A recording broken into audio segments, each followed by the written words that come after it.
క్రైస్తవ మతం వీడి హిందూ ధర్మంలోకి.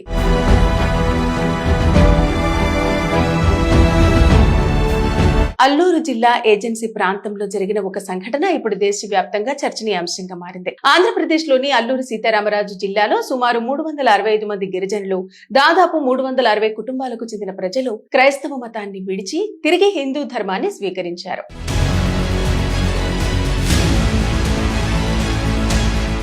ఈ కార్యక్రమాన్ని నిర్వాహకులు ఘర్ వాపసీగా పేర్కొంటున్నారు. అసలు అల్లూరు జిల్లా అంటే సాధారణ జిల్లా కాదు. ఇది పూర్తిగా గిరిజన జనాభా అధికంగా నివసించే ప్రాంతం.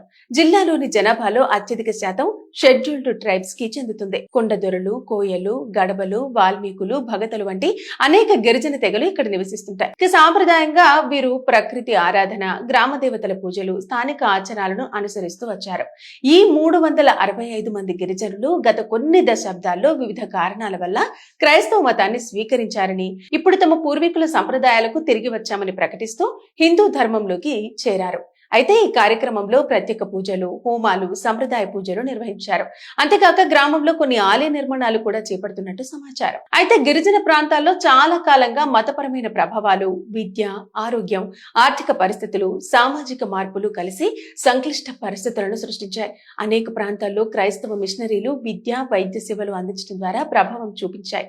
మరోవైపు హిందూ సంస్థలు గిరిజనుల సంప్రదాయ మూలాలను గుర్తు చేస్తూ తిరిగి తమ ఆచారాలకు తీసుకురావడానికి కూడా ప్రయత్నిస్తున్నాయి. ఇక ఈ నేపథ్యంలోనే ఇలాంటి ఘటనలు చోటు చేసుకుంటున్నాయని విశ్లేషకులు అంటున్నారు. ఇది అల్లూరు జిల్లాలో మొదటిసారి కాదు. గతంలో కూడా ఇదే జిల్లాలోని కొన్ని గ్రామాల్లో వందలాది కుటుంబాలు ఘర్ వాపసీ కార్యక్రమాల ద్వారా హిందూ ధర్మంలోకి తిరిగి వచ్చారని కూడా కొన్ని వార్తలు వెలువడ్డాయి.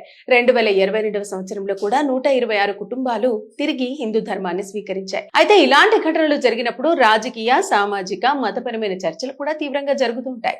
అయితే ప్రస్తుతం అల్లూరు జిల్లాలో జరిగిన ఈ ఘటనను కొందరు సనాతన సాంప్రదాయాలకు తిరిగి చేరికగా అభివర్ణిస్తుండగా మరికొందరు మాత్రం దీనిపై భిన్నాభిప్రాయాలు వ్యక్తం చేస్తున్నారు.